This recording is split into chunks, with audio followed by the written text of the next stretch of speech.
Well, hello everybody and welcome along to Snetterton in Norfolk for the final weekend of racing for the GT Cup Championship. Round 21 of the championship will be coming up very shortly. That is our first of two sprint races that we'll have over the course of the weekend, and of course we will have the two pit stop races as well. We're on the full Snetterton 300 circuit, which means that it's just under 3 miles, this configuration, and it is a circuit that we have visited earlier on over the course of the season. But the weather today here at the circuit in particular feels very autumnal, to say the least. It's slightly cloudy, there's a few spits of rain in the air, and well, yeah, you can definitely tell that whilst there's still leaves on the trees, it's without question autumn now.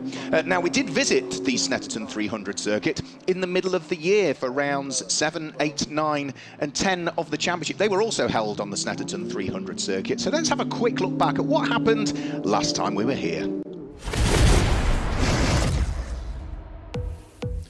In the first race of the weekend, when the lights went out, it would be Richard Neary that would lead the charge up towards Richie's corner, whilst Richard Chamberlain muscled his way through and ahead of John Seal up into second place at the wheel of the Porsche. Everybody else was busy squabbling for positions down through this enormous 36-car field. John Dillon also suffered his first misfortune of the 2021 season with a front left puncture. However, the safety car came out because of a problem on circuit. That was cleared away, and the race was about to get underway with Richard Neary once more looking to try and make good his escape in the lead of the race, while the battles behind continued. John Seal's Lamborghini was coming under pressure from Lucky Kira's example, both of them looking identical, but they do run in different groups. And elsewhere down through the order, the Marcos of Andy Roby was coming under pressure from Fraser Smart's Lamborghini. Richard Neary would claim another win in the Mercedes AMG for Team ABBA Racing. It would be Lucky Kira finishing in second place, but the fight between Graham Tilley and the lapped car of John Dillon would continue until the checkered flag came out. In the second race of the weekend, it would be Richard Chamberlain that would lead the charge up towards Richie's corner, with Richard Neary slotting in into second position. A great start from Steve Burgess, however, at the wheel of the Radical would come undone to a degree as there was contact between John Dillon and John Seal at the Wilson hairpin. The Radical and several other cars all having to take to the grass in avoidance. In the hands of Paul Bailey, the unique Brabham BT62 was also starting to carve its way up towards the sharp end of the field. He would hand the car over later in the race to the Scotsman Ross Wiley. At the sharp end of the order, Richard Chamberlain was coming under huge pressure from the Scott Sport Lamborghini of John Dillon. The door was almost open as they went through the bomb hole. Richard Chamberlain just managing to close it in time to hang on to the place. However, later on in the race, there'd be problems for Richard Chamberlain and the Porsche, and those problems would put them out for the rest of the weekend. For the lead of Group GTA, there was a titanic battle as Simon Orange was continually trying to fight off Stephen Walton for the lead. For Freddie Flintoff, his driving was done for the day, and he would hand over the number 10 Ginetta to fellow Top Gear presenter Chris Harris.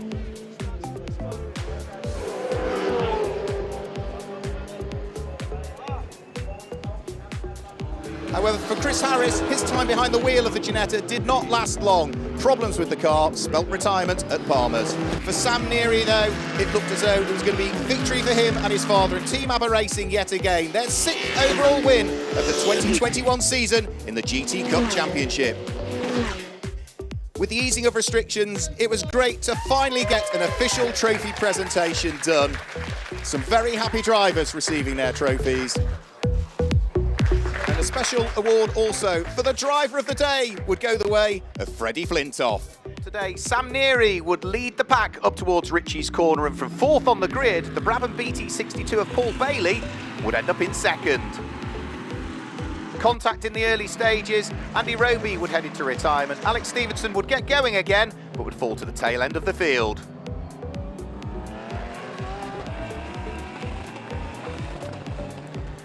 Having had an overnight engine rebuild, early problems for Steve Burgess, mechanical issues would also put him out of the race. John Dillon was under pressure from Lucky Kira, small mistake at Williams, through would go Lucky to take up an overall podium spot and then start to challenge Paul Bailey for 2nd place, diving up the inside of the Brabham as they went in towards Murray's. Lucky Kira, though, in a straight line, was caught again by Paul Bailey, and the pair would run side by side up towards Palmer, followed by John Dillon, but Dylan would make a mistake and in the background head off onto the grass. The Group GTA leader Simon Orange was having a great battle with Mo Ritson, the pair of them side by side and nose to tail, lap after lap. And there was also a fantastic squabble going on for second, third, fourth and fifth in Group GTH, headed by the number 90 McLaren of Mike Price. John Seal went off and into the barriers following contact with the Brabham of Paul Bailey whilst fighting for the lead of Group GTO, putting both cars out on the spot. Then Tom Rawlings was trying to get himself back ahead of Simon Orange. He got through, but was too late on the brakes at Ritchie's, would spin the car and lose the lead of Group GTH. But for Sam Neary, it was another untroubled race. The Abbott Mercedes that he shares with his father in the pit stop races would come through to make it 3 out of 3 this weekend in GT Cup. And away we go, up towards Ritchie's for the first time. It looks as though Richard Neary has just about got his nose ahead of John Dillon, who slots through into second place. Lucky Kira's third, Graham Tilley fourth. And down towards the bottom of the Bentley straight, this is Nick Phelps trying to squeeze his way through and past the ultimate speed Aston Martin. Got the job done. Mike Brown loses one place. He's now got Fraser Smart in the number 41 Lamborghini queuing up behind him. So Group GTB Porsche, Group GT3 Aston Martin. Nick Phelps doing a really good job. Runs a little bit wide there. Oh, and Chris Kemp came barreling up the inside of Mike Brown. Contact with the Aston Martin, which then spins in sympathy. James Simons on the right of your screen. Warren Gilbert's going to have to brave it around the outside of Brundle to get the inside for Nelson, and he's going to make it stick. He picks up the place and takes the lead of Group GTC. Fantastic stuff. And the number 88 Mercedes of Richard Neary, who started the car, and his son Sam Neary, the 19-year-old, who brings it towards the checkered flag. 4 out of 4 in the GT Cup Championship.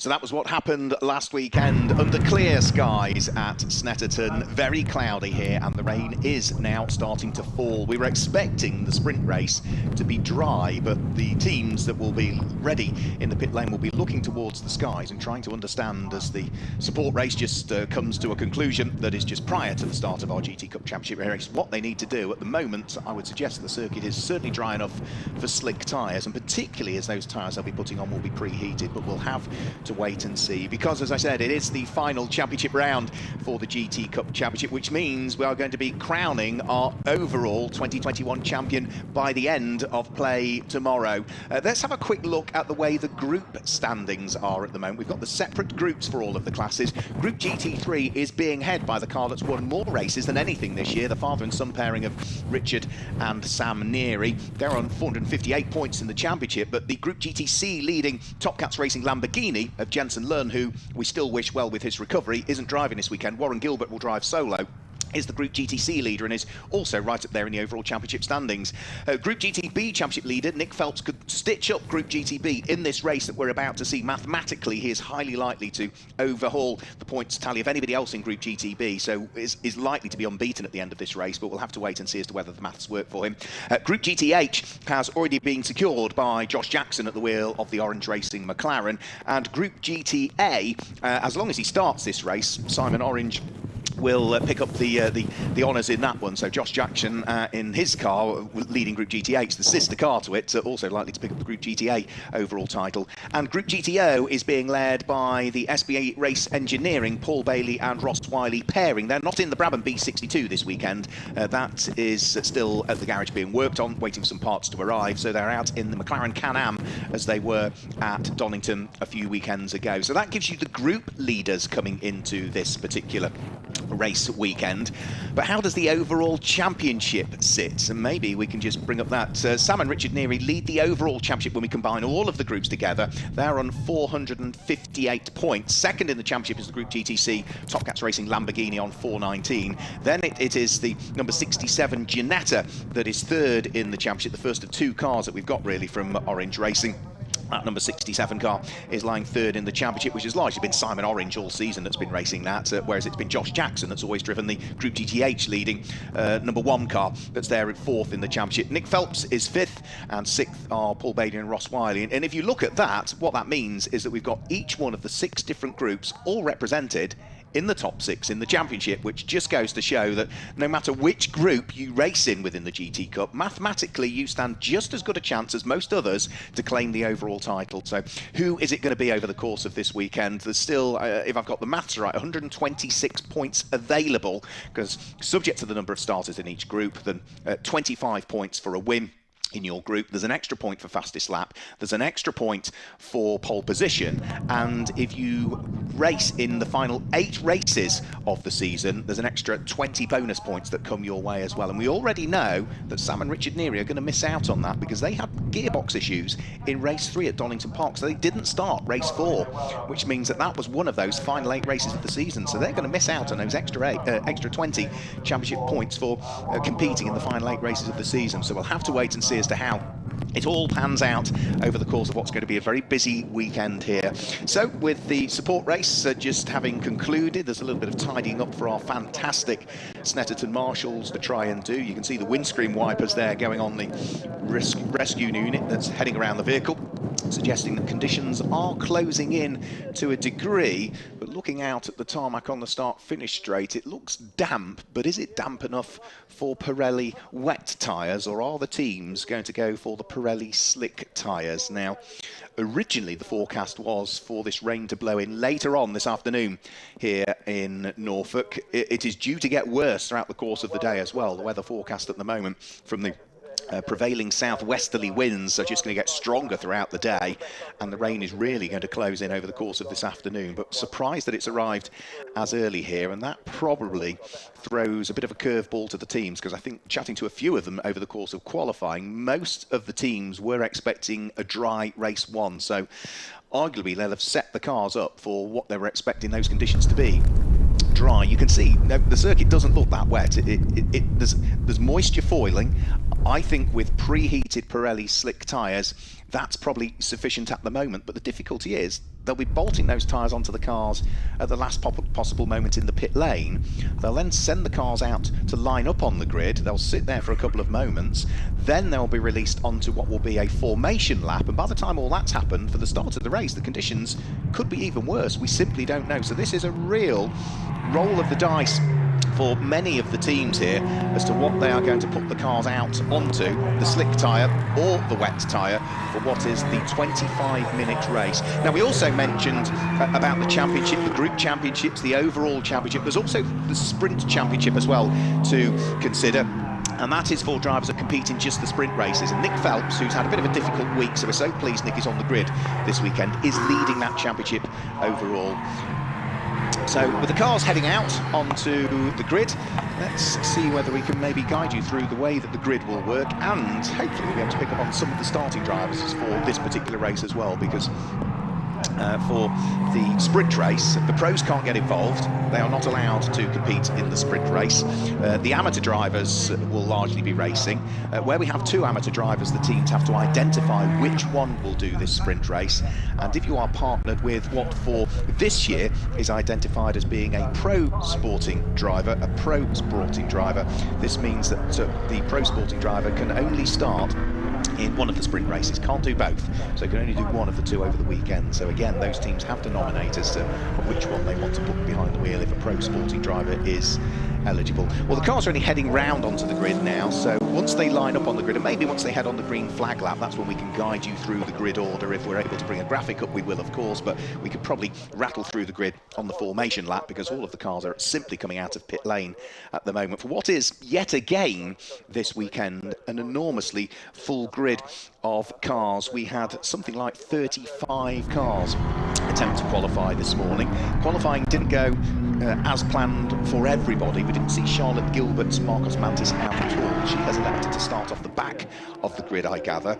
The number 23 Mclaren, which is the car that is scheduled to be driven in this race by Ian Campbell, he shares with World Endurance Champion racer Ollie Webb. Ian's felt a little bit under the weather. He's feeling unwell, so under medical advice he has taken the decision not to race today. So we hope that Ian gets better overnight, and hopefully he'll be able to join the grid for tomorrow's race. Let's hope so, because it's great to see the Greystone GT cars out again this weekend. And other cars that had issues in qualifying, well, there was a coming together in qualifying between the number 61 Scott Sport Lamborghini of John Dillon and the number number 777 FF Corsa Ferrari 488 of Ron Johnson. Those two had some sort of coming together. It caused damage to the front right corner of the Lamborghini, only light damage, scrapes on the bodywork and a bit of panel misalignment, and one of the dive planes, the carbon fibre dive planes on the very corner of it was broken.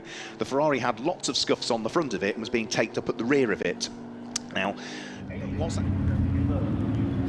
Dylan got back out and put that car roughly where you would expect it to be. It's going to line up 6th on the grid, but for the number 777 Ferrari, I'm afraid, here it is now, you might be able to see a bit of white tape to that front right corner as you look at it coming towards us, but it's actually the front left of the car. That car is going to start down in 25th position, which would suggest that that is a little bit out of position as to where it ought to be. So we'll have to wait and see. And Ron Johnson shares that car with Tom Ingram, British touring car competitor, of course, who it's good to see back in the GT Cup Championship. We did see him do a one-off round last year where he raced in the Toyota GT4, but the last full season Tom did in the GT Cup Championship was back in 2015 when he was racing a Ferrari with Marcus Hogarth. But great to see him in the championship, for which of course his main focus will be the BTCC, where he currently lies second in the overall championship standings in BTCC. So there is the number 88 ABBA Racing Mercedes. That is Richard Neary that is scheduled to start this race. So Richard will be focusing on the task ahead. His son Sam, I'm sure, will be wandering around the car as he is there, bang on cue. There is Sam, the grid lining up. And good to see some other cars back in the championship for this weekend. We have got back this weekend GCAT Racing, Seamus Jennings and Greg Caton, who had such a great weekend last time out at Donington Park, where they claimed an overall win. They're back this weekend. That car will line up 7th on the grid. And that car there rejoins the championship as well. That is the Ultimate Speed Matt Manderson driven Aston Martin. Matt will be driving it in this race. He'll be sharing with Mike Brown, as is ever the case, but it's great to see that car back in the championship. And also the number 66 car, which we've seen lots of Morgan Tilbrook and Marcus Clutton, the pro, who shares with him over the course of the season. But this is the second consecutive meeting now where they brought out the number 66 GT3 McLaren, whereas really over the course of the season what we've seen them out in is a GT4 Mercedes. And if you're wondering as to how they all slot into the various groups that we have, well, the 6 different groups that we have. Group GT3, as it says on the tin really, it's for GT3 homologated cars if you're just tuning in for the first time. Group GTO is for open specification cars or low volume manufacturers, so the likes of the Can-Am Mclaren sits in that, the likes of Richard Chamberlain's fire-breathing Porsche 935 and the Radical RXC sit in Group GTO. Group GTC is for later model challenge cars, which really for this season has tended to be Lamborghini Super Trofeo cars and Ferrari 488 challenge cars to run into European specification. Group GTB is for earlier challenge cars, so that's some of the earlier Porsches, some of the other Porsche 911s, and the Marcos Mantis sits in that.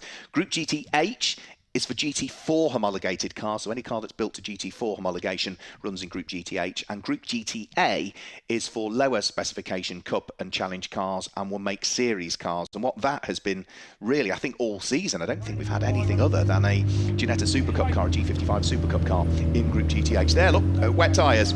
That tells you what you need to know about the decision that has been taken by the pole-sitting car of Team ABBA Racing and Richard Neary. So you can see the tarmac now does look that little bit darker. It is certainly wet now out there, and I think most of the cars have probably opted for wet tyres. Yeah, you can just see the tread pattern on the side of the number 7 Steve Burgess-driven McLaren, who is driving solo this weekend. Ben Demick would usually share that car, but there was an amendment to our entry list suggests that Steve is going to drive solo this weekend, and he's just receiving some last-minute advice from Rob Weldon, the man behind Raw Motorsport that run that number 7 Radical.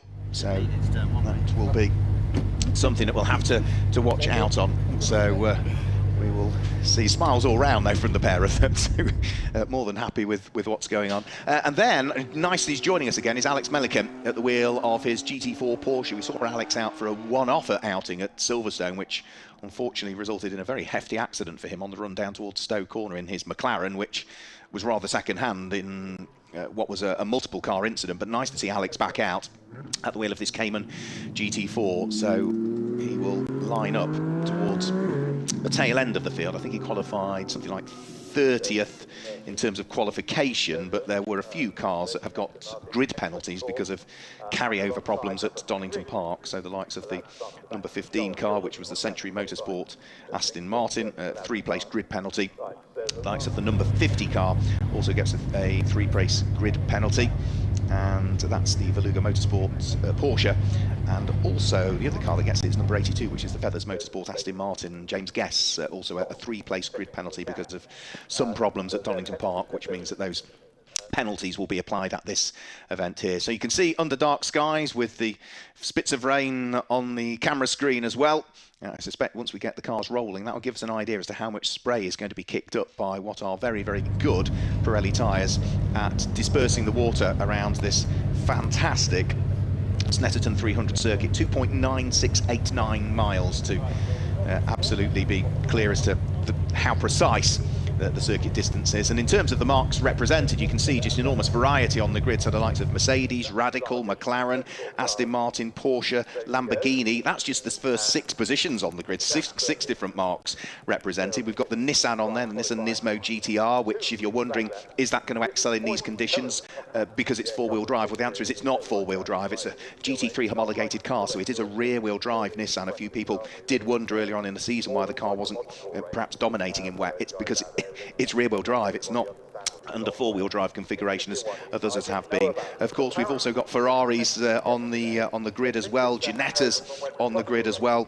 So a real mixture of cars on the grid.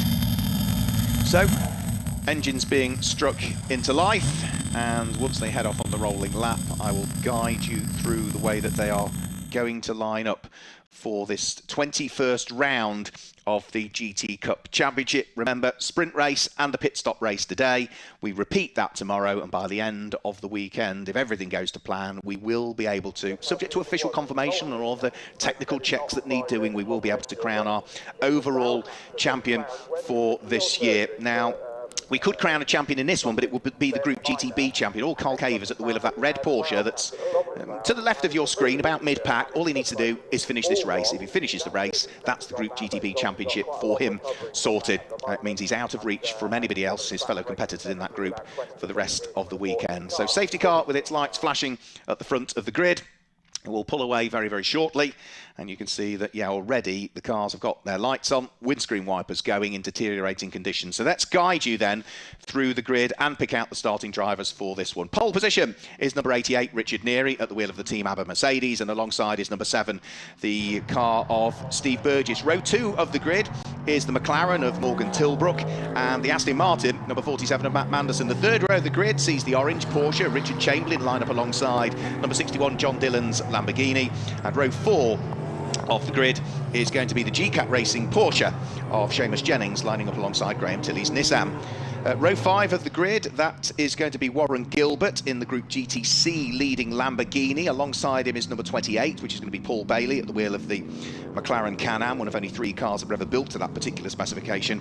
And row 6 of the grid is number 41, which for this race will be Fraser Smart, lining up alongside 155, Lauren Demise, back in the championship with us, having last appeared at Silverstone. Row 7 of the grid, number 56, the Ferrari of Roy Millington, lines up alongside 96, which is Chris Kemp. And row 8 of the grid is number 24, which is going to be Andre Borodin, back out at the wheel of the GT3 McLaren for Greystone GT, lining up alongside 35, which is the Group GTB leading car from qualifying, Nick Phelps. The 9th row of the grid is number 1, Orange Racing, powered by JMH. That will be Josh Jackson, lining up alongside 26, Paddock Motorsport, Mo Ritson on board for this race. And row 10 of the grid is number 90, Balf Motorsport McLaren, is Mike Price, and alongside is car number 212. That's the Group GTA leading car from qualifying, Make It Happen Racing, the Ginetta of Chris Hart. Row 11 of the grid is number 67 rather, Simon Orange, alongside 82, Feathers Motorsport and James Guess. Row 12 of the grid is 777, Ron Johnson, and car number 118, which is the Fox Motorsport Ginetta of Ian Duggan for this race. Row 13 of the grid, 77, that's one of the Greystone GT McLarens, Mark Hopton, alongside car number 15, which is the Century Motorsport David Holloway driven Aston Martin. Row 14 of the grid is number 50, Carl Cavers in his Porsche, and alongside is number 17, which is going to be Russ Lindsay in the second of the 2 Orange Racing, powered by JMH Ginettas. The next row of the grid will be row number 15. That is car number 44, the Paddock Motorsport and Signature RV jointly entered car of John Whitehouse. Former champion was John a couple of seasons ago, alongside car number 32, which is the Redline Racing Alex Melikan driven Porsche that we saw heading towards the tail end of the field. And the final 2 rows of the grid will be car number 22, Richard Mason in his Mclaren, the number 6, Century Motorsport Ginetta G55, and on the back of the grid, the back row of the grid, we see car number 72, 24/7 Motorsport, Mike Coker, Aston Martin GT N24, and it should be at the tail end of the field, car number 3, which is Charlotte Gilbert with the Marcus Mantis, and that gives you what is a very full 34 car grid, and as I mentioned earlier on, 35 qualified, but based on medical advice, Ian Campbell, who is unwell today, has been told not to race, and I think that's a sensible decision. He was feeling a bit under the weather earlier on. Information from the team initially thought one thing. He's been and had some medical checks, and they've suggested leave it for today, see how you feel tomorrow, and go from there. So we are going to have 2 formation laps because the car's qualified in dry conditions, but we are now going to be racing in wet conditions. The cars will have 2 formation laps, but in reality, at the start of the second formation lap, the clock has already started ticking. So whilst it says 25 minutes on the clock now, the clock, in terms of the timekeepers, is already starting to click down. So this second green flag lap will simply eat in to that 25-minute allocation for the GT Cup Championship round 21. So we've seen so many wins from that Team ABBA Racing Mercedes over the course of the season. Remember, last time we were here, it was 4 out of 4 for father and son pairing Sam and Richard Neary. Really was a stellar weekend for them. They'd already taken 4 wins even prior to coming here, so by the time they'd done the clean sweep at Snetterton, that put them on 8 wins. They've now claimed another 4 since, with wins at Holton Park and at Silverstone on the Grand Prix circuit. Donington Park last time out was amazingly the only weekend of racing we've had where they've not claimed at least 1 win. So they are the most winningest driver pairing over the course of this season. But Steve Burgess, who lines up alongside on the outside of the front row of the grid, propelled that car to its first overall win at Donington Park last time out as well. So Steve comes into this weekend, yes, driving solo because Ben Dimmock isn't sharing, but the team and the driver who's behind the wheel now, Steve Burgess, will be more than pleased with his performance at Donington Park. Yes, they had a few other issues over the course of the weekend which created a non-finish and a non-start in the final 2 races, but they got that not just group win, that overall win that they've been rooting for. There's the number 28 Mclaren Can-Am. It looks like an MP412C. It is based on an MP412C, but that car has more aerodynamics than the MP412C GT3 had. It's got more power as well, and McLaren only ever built 3 cars to that specification. Paul Bailey, who is a collector of supercars, who has a fantastic array of supercars in his collection, has opted to use that one, whilst the Brabham is still just awaiting a few little parts. It was nip and tuck. They thought they were going to get the car out for this race meeting, but I think with a mixture of parts availability and other general issues, the logistics of getting the parts over and then getting the time to get them on the car, I think that the sensible decision was taken. Let's bring the McLaren out again. It served us well at Donington Park, and we can give this fairly rare car another run out. So the lights are out on the safety car, the clock ticking away. As I mentioned, a 25-minute race, but this second lap, second of the formation laps, the green flag lap, because of the dry qualifying conditions and now the wet race conditions, it's going to be conducted eating into that time that we've got, but the cars will already start to get themselves into 2x2 order. Remember, we're not going to claim an overall champion in this race. We potentially and are highly likely to be crowning a Group GTB champion, Nick Phelps, but he does need to finish the race. If he doesn't finish the race, there's that red Porsche there, that's the one we need to watch out for, Nick Phelps. As I say, has had a bit of a rotten weekend, really, business-wise, so we wish Nick all of the best and hope that normality returns to his business very shortly. He was a driver that initially wasn't going to be out this weekend, but I think he's decided that there's a championship up for grabs, and, you know, why should he suffer as a result of something that he's not been in control of. So we're about to get things underway for the first time this weekend, our finals weekend in 2021 for the GT Cup Championship. The safety car will peel its way in towards the pit lane, and we are going to get our first sprint race of the weekend underway. Richard Neary and Steve Burgess on the front row of the grid, and as the lights go out, they accelerate their way up towards Richie's corner for the first time.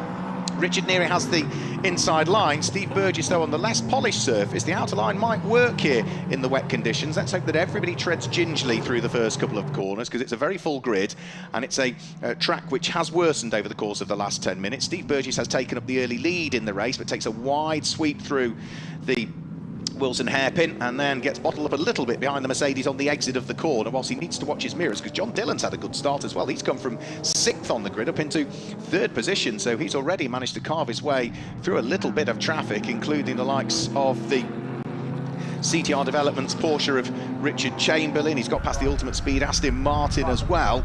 So John Dillon has had a rocket of a start in reality, up to 3rd, and now is going for 2nd place up the inside of Steve Burgess. Now they accelerate their way out of Agostini. You can see those wider lines being taken. The outside line round through some of the corners works better in the wet because the tarmac is less polished. It hasn't got as much rubber on it, and there's just that little bit more grip if you run offline. Charlotte Gilbert did start from the tail end of the field, and there we've had a spin for Laurent Demise. Just saw him on the inside of Agostini. He's rotated the Ferrari, so that is going to drop Laurent all the way down towards the tail end of the field, I'm afraid. There he goes, he recovers now, but he has dropped to the very, very tail end of the field in his first sprint race of the weekend. So you can see there's not that much spray coming up down the straights, really. It is certainly wet enough that I think all of the cars have opted for the Pirelli wet tyre, but for Richard Neary, he is leading the way. It is John Dillon in 2nd place. Leading Group GTO is the 3rd place car, which is going to be Steve Burgess. 4th at the moment is Matt Manderson at the wheel of the silver Aston Martin. 5th is going to be Morgan Tilbrook, and Richard Chamberlain completes the top 6 at the moment. Nick Phelps in the red Porsche is leading Group GTB, and with Charlotte Gilbert having started in her Group GTB Marcos off the tail end of the field, Nick Phelps is probably on course for a group win here. That's not doing any disrespect whatsoever for Charlotte, but if she wants to try and take the lead of the group and keep the championship alive, A, she needs to hope that that red Porsche doesn't finish, and B, she's got to carve away all the way past all of that traffic that started ahead of her. So Group GTB leading Porsche, Group GTA leading Ginetta, Group GTH, I think that will be leading McLaren over the start-finish line, as Josh Jackson propels himself past the Make It Happen Racing Chris Hart-driven Ginetta. The GT4 McLaren, with a bit more grunt in the straight line, carves itself through and ahead, and that was indeed, yeah, Group GTB Porsche, Group GTH McLaren, Group GTA Ginetta. They are all leading their particular groups at this early stage of the race, as they fight over what will be 11th, 12th and 13th positions, I think it will be. There's number 41. Now that is Fraser Smart, and Fraser will be trying to hunt down the Aston Martin that lies ahead of him, because that would be the Group GTC leader, I would have thought that would be, which would be Warren Gilbert. Yeah, so the silver and light green Lamborghini come towards us now. Warren Gilbert, car number 9 in 9th place, leads Group GTC. The car behind him is the car that's 2nd in Group GTC and lies 10th overall in the race. So that is a fight, not fully formed, but if those two Lamborghinis get themselves together, that would be for the lead of the group as well. So we have to keep an eye towards that one. Warren Gilbert, who is pushing on solo again this weekend. Jensen Lund, still recovering from some surgery a couple of weekends ago, has again very kindly allowed his car to be driven, that he owns, by Warren Gilbert solo over the course of this weekend. Warren Gilbert was a GT Cup champion in Group GTB back in 2018. He's raced TVR Tuscans in the past as Warren, and has been very much a fundamental regular part of GT Cup for a good few seasons now. Now the gap 1st to 2nd is coming down here. 2 Group GT3 cars, Richard Neary pushing on in the front-engined Mercedes, the rear-engined or mid-engined Lamborghini of John Dillon, looking to try and close in here. Now remember, John Dillon's car did get involved in a skirmish in qualifying, so there's a little bit of damage just to the front right corner of his car that I'm sure Aaron Scott and the Scott Sport team have repaired in the break between qualifying and the race. But even if there's a little bit of residual damage, it is certainly not affecting John Dillon now, who is hot on the heels of Richard Neary for the lead of the race, and just posts the fastest lap that we've seen so far on the first of the flying laps at 2 minutes 12.967. 2 minutes 12.967. And just to give you an idea, pole time was a 1 minute 48, so we're the best part of 24 seconds slower on the first flying lap than we were for the fastest lap that was set in pole in the qualifying session. So it just goes to show how much conditions have deteriorated over the course of the last couple of hours between qualifying and the start of this race. So for the 3rd time, working their way out of Palmer and then starting to stretch the legs on the car again as they head up towards the braking area for Agostini. Lead advantage was just over 0.8 of a second as they came over the start-finish line last time through between the race-leading Mercedes and the Lamborghini there in second place. Steve Burgess in the Radical has settled into third position and is still the Group GTO leader at this stage. And then fourth and fifth will be Matt Manderson and Morgan Tilbrook in their Aston Martin and McLaren respectively, with Richard Chamberlain in the Porsche 935 completing the top six. Good to see Richard back out this weekend. He had a bit of a difficult weekend at Donington Park where the car had a braking issue, which meant that he went in towards the Melbourne hairpin at Donington, hit the brakes, and there was absolutely nothing. So 3 quick pumps of the brake, nothing came back, and they established afterwards, had he had the time to do a fourth pump, that might have done what they needed to do, but they couldn't fix the car at the circuit, therefore they opted to retire it for the weekend. Now this here is Nick Phelps with one hand on the overall championship in Group GTB. He is coming under pressure from the Group GTA leading Make It Happen Racing Ginetta of Chris Hart. What Nick won't want to do is get involved in a squabble, particularly with that car. He can afford the Ginetta to go by and could then just sort of settle into a gap that exists behind, but Nick is a racer through and through. The Porsche in a straight line quicker than the Ginetta, so he's pulled away and is now hot on the coattails of the Group GTH leading McLaren that's in the hands of Josh Jackson, who is bottled up behind the car that's currently second in Group GTC, which is going to be Fraser Smart. So the more powerful cars not able to use the power in what are, I think, ever worsening conditions. There's a bit more spray coming up now than there was at the start of the race. And for Josh Jackson, is he going to try around the outside of that Lamborghini? I think he might. And it also looks as though Chris Hart is trying around the outside of Nick Phelps. Yeah, so McLaren gains a place over Lamborghini, Ginetta gains a place over Porsche, but in a straight line, Nick Phelps rockets back past again at the wheel of his Porsche, and Fraser Smart at the wheel of the Lamborghini also dives straight through. The new fastest lap of the race, as you can see from John Dillon last time through. 2 minutes 12.826 means that the gap that was 0.8 of a second is now down to 0.3 of a second between himself and the race leading Mercedes. But it's this great little fight that we've got going on between all the cars that are in different groups at the moment that's quite intriguing. 10th, 11th, 12th, 13th positions. Richard Chamberlain also coming under pressure from Seamus Jennings, the substantively newer Porsche 991, bottled up behind what is an enormously developed Porsche over the years of Richard Chamberlain. Bought this car from Mike Yules some years ago now, and it now looks nothing like when he first bought it. There were some pictures on the internet that I handed to Richard earlier on in the season. It shows what the car was when he bought it compared to what it looks like now, and yeah, it's just been developed, and there's probably not a great deal of the original car left, but it's always great to see out the flame-spitting orange Porsche 935 of Richard Chamberlain, who is doing a really good job at the moment of hanging on to 6th place, despite the fact that he's got the Northern Irishman, Seamus Jennings, not that far behind him at the wheel of a car that is, what, the best part of 30, if not 40 years newer. So down the straight, this is where the Porsche 935 of Richard Chamberlain will really pull away from the newer car that sits behind. You can see the Nissan just in the background as well, which is Graham Tilley, who sits there in 8th place currently. Almost halfway through this race now as well. 25-minute race. Yes, the second green flag lap under the safety car meant that the clock started ticking away, but we're now halfway through the allocated time for this 21st round of the GT Cup Championship. And for Richard Chamberlain, he is second in Group GTO at the moment. The car that's third in Group GTO is going to be Paul Bailey, isn't it, who has dropped all the way down to 17th in these conditions. Not unsurprising at the wheel of a very rare and very expensive car. So Paul will be doing the maths as he's driving. He knows that he's in the lead of the championship standings in the group, in Group GTO. And even if he does finish third in the group, it's still more points.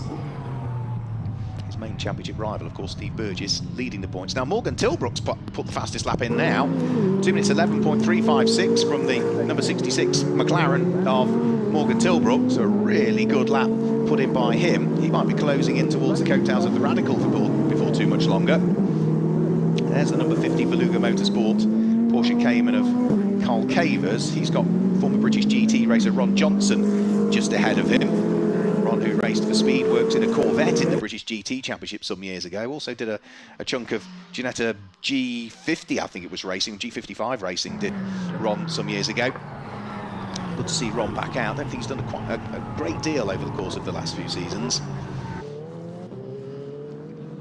Now, for the lead of the race, the gap has gone back out again last time through. Remember that John Dillon got the gap down with that fastest lap of the race back down to 0.3 of a second. It's gone back out to 0.9, as you can see on the left-hand side of your screens now. Down the straight, John Dillon has now been caught by Steve Burgess as well, so the gap at the start of this lap was 2 seconds Lamborghini to Radical RXC. Well, now John Dillon is starting to feel the pressure a little bit more.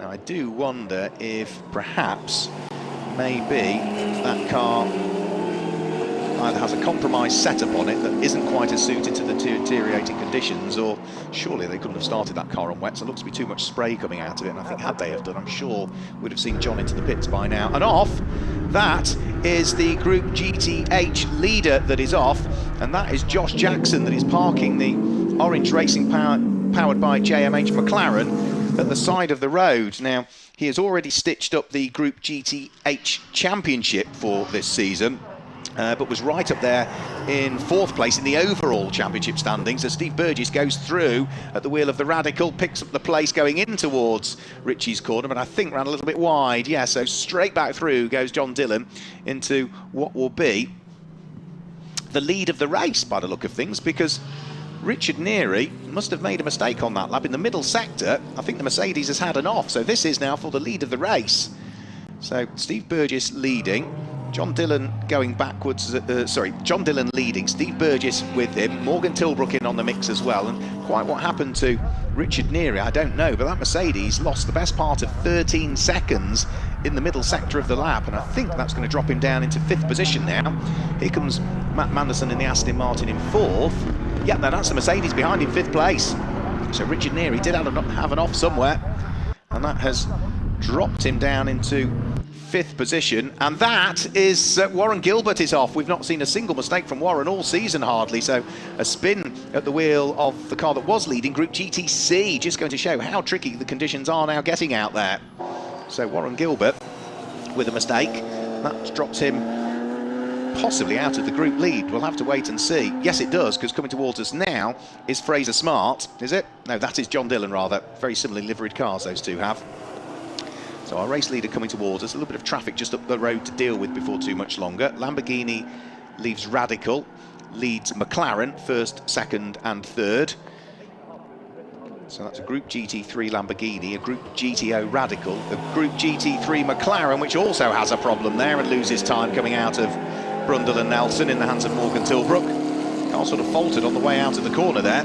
It was almost as though he's had to restart the car almost. So that's allowed Steve Burgess to build an advantage again all of a sudden, just as Morgan Tilbrook had set the fastest lap of the race last time through. 2 minutes 9.929. I'm not sure conditions are improving, but I think it's probably now, yeah, you can see the rain is belting down now, and I think the reason that we're seeing fastest laps come in on the previous lap was, oh, and there's an off. That's Fraser Smart, who had taken over the lead of Group GTC at the wheel of the Lamborghini. That's going to put Warren Gilbert, who had the spin a couple of laps ago, back through. Through goes Warren Gilbert, so shortly-lived lead in Group GTC for Fraser Smart.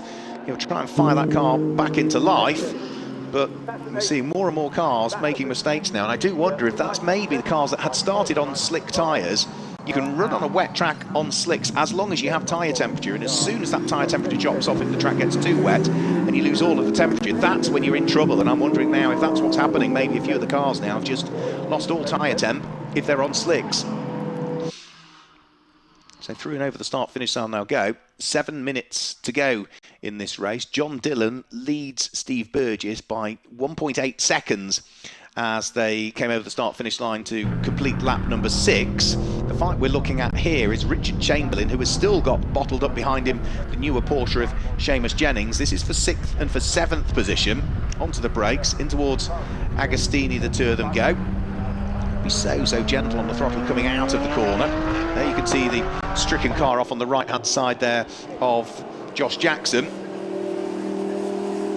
Fraser Smart has recovered following his spin as well. See the rain now is absolutely pelting it down around the circuit, and it certainly looks very unpleasant there now. This was originally forecast to be a dry race, but Weather has blown in a little bit quicker than I think the forecast had given for Fraser Smart. Is he going to continue? We'll have to see whether he continues or pops into the pit lane after his spin. Traffic now to deal with, so through goes Steve Burgess and Morgan Tilbrook, lapping what is Charlotte Gilbert, who stays neatly out of the way. Sensible driving by Charlotte just to let the quicker cars go through. Watching her mirrors and picking up on the blue flags that the marshals are giving with just 6 minutes remaining.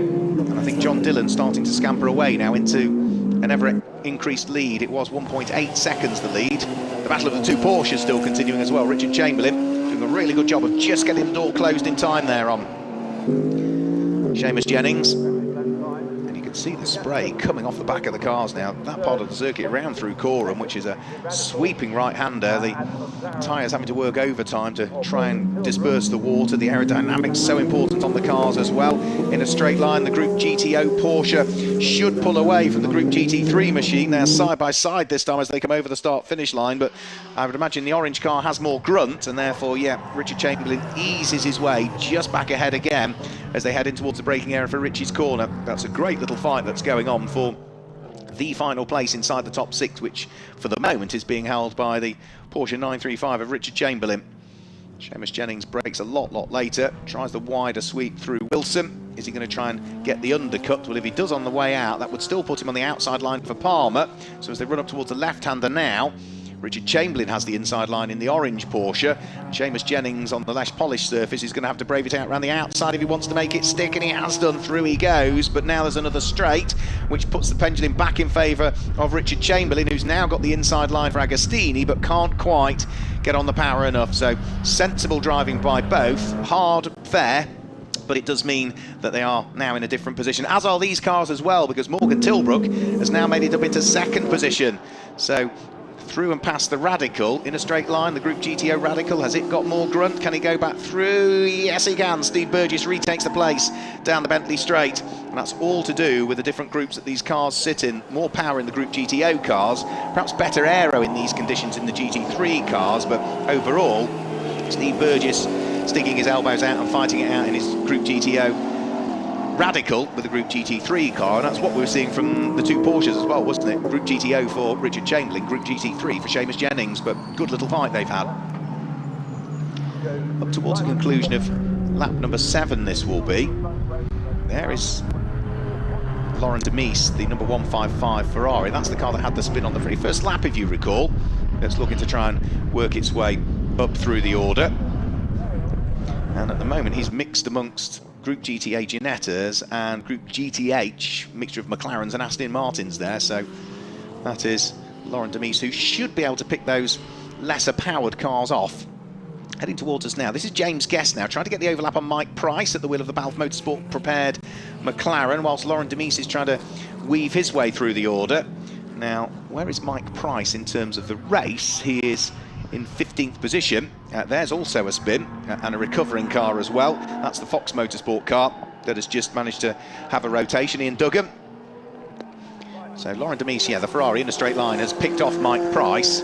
So Mike Price was running in 14th position, was second in Group GTH actually at the moment. The car that's behind him, the Aston Martin, is James Guess, who is going to be third in Group GTH, and the car that's fourth in Group GTH is just behind that as well, which is the number 44 McLaren of John Whitehouse. And that's a car that's worked its way through the order well, actually. John Whitehouse in that number 44 McLaren started something like 29th position, I think it was, on the grid, something like that, and he's worked his way up into 17th by the end of that lap, so it's been a really good drive from the former champion.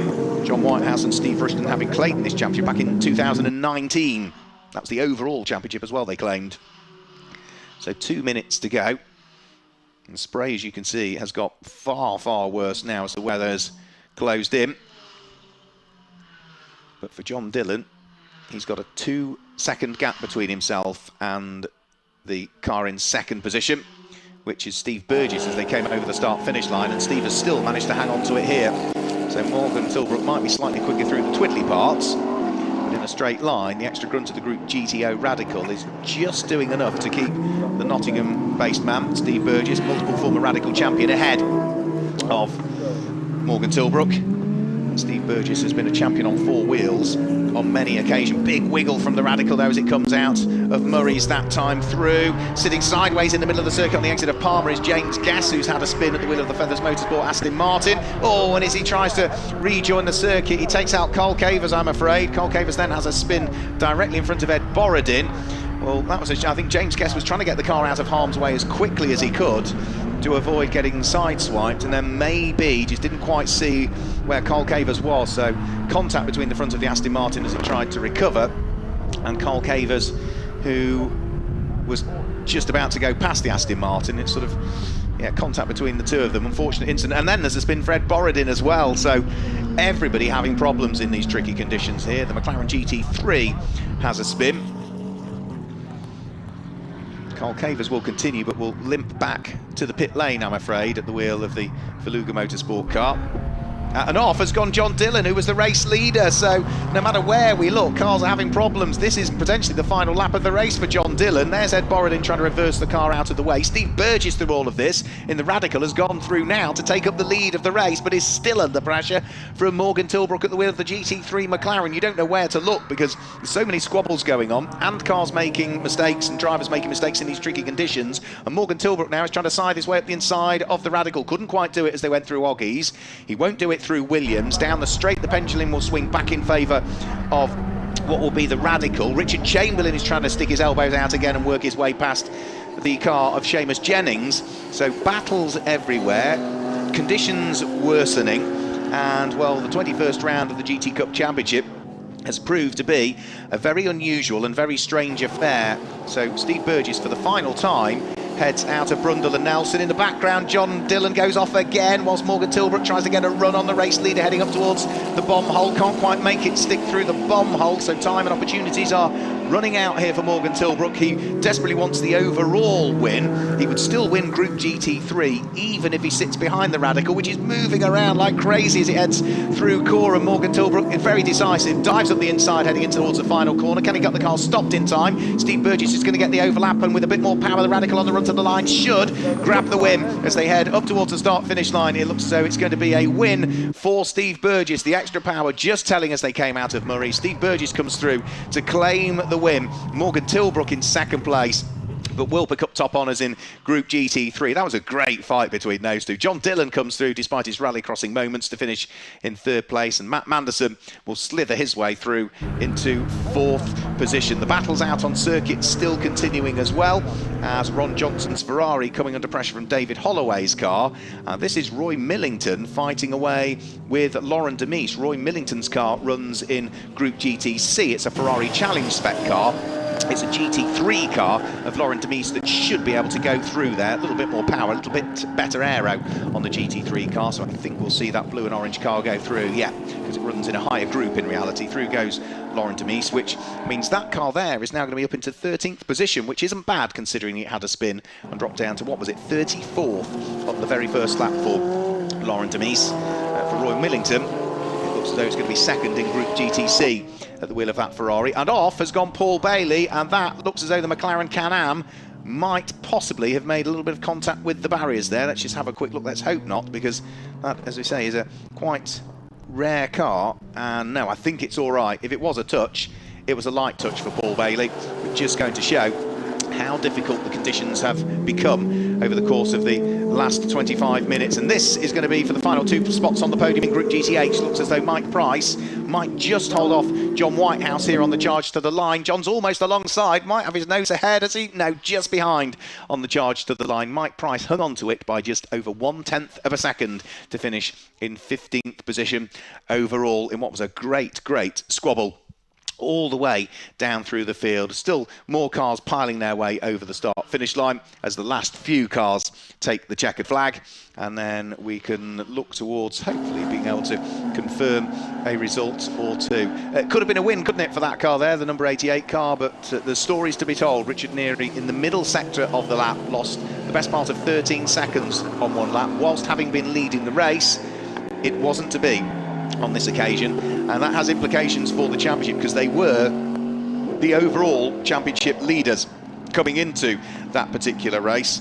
Warren Gilbert, who also had his problems and had a spin, won his group So that would be 25 points picked up for the group win for Warren Gilbert. For Sam and Richard Neary, they will have finished 4th in the group, but there will be a couple of cars that are non-point scoring in terms of the championship for this weekend.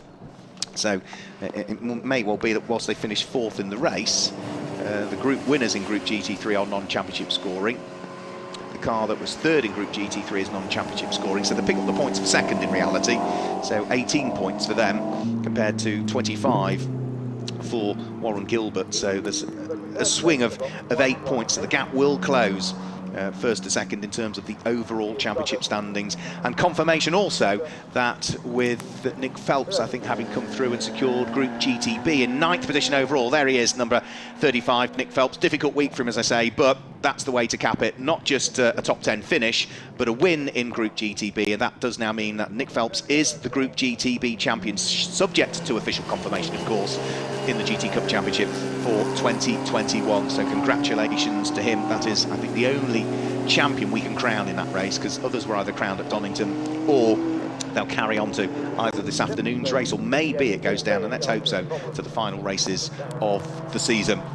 So well done to Nick Phelps for claiming top honours in that. And the car behind as well, which was the Ginetta, is also the group winner in Group GTA in that race, the number 212 Ginetta. So that was Chris Hart, who came home as the winner in Group GTA. So let's confirm the results with you then for round 21 of the GT Cup Championship as the cars make their way in towards the pit lane at Soggy Snetterton. Steve Burgess claims the win overall and the win in Group GTA, with Morgan Tilbrook in 2nd place, claiming the top honours in Group GT3. John Dillon was 3rd, with Matt Manderson 4th, and Richard Neary, what could have been, as he finished in 5th place. Richard Chamberlain has a busy race. He finished in 6th, ahead of Seamus Jennings in 7th, and Graham Tilley in 8th place. Nick Phelps came through in 9th, but also claimed Group GTB win and claimed the championship in the case of the number 35 car, and completing the top 10 was car number 212, which claimed top honours in Group GTA. That was Chris Hart.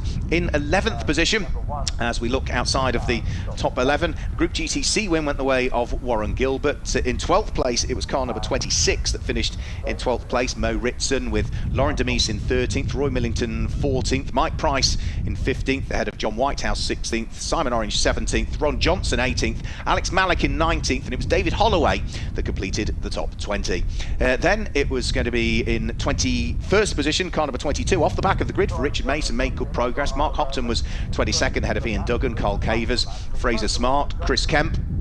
Paul Bailey, despite the spin in the Mclaren Can-Am, finished in 27th position, and 28th was the number 17 car. That was Russ Lindsay for that race, ahead of Ed Borodin, who we saw have a couple of spins, and Michael Coker, who finished in 30th position. And then just outside of the top 30, Alex Stevenson from Charlotte Gilbert. James Guest retired, we saw following contact in the Aston Martin. We also saw Josh Jackson retire the McLaren. So I think 32 cars finishing out of the 34 cars starting. But that is the start of a busy weekend here for the GT Cup Championship at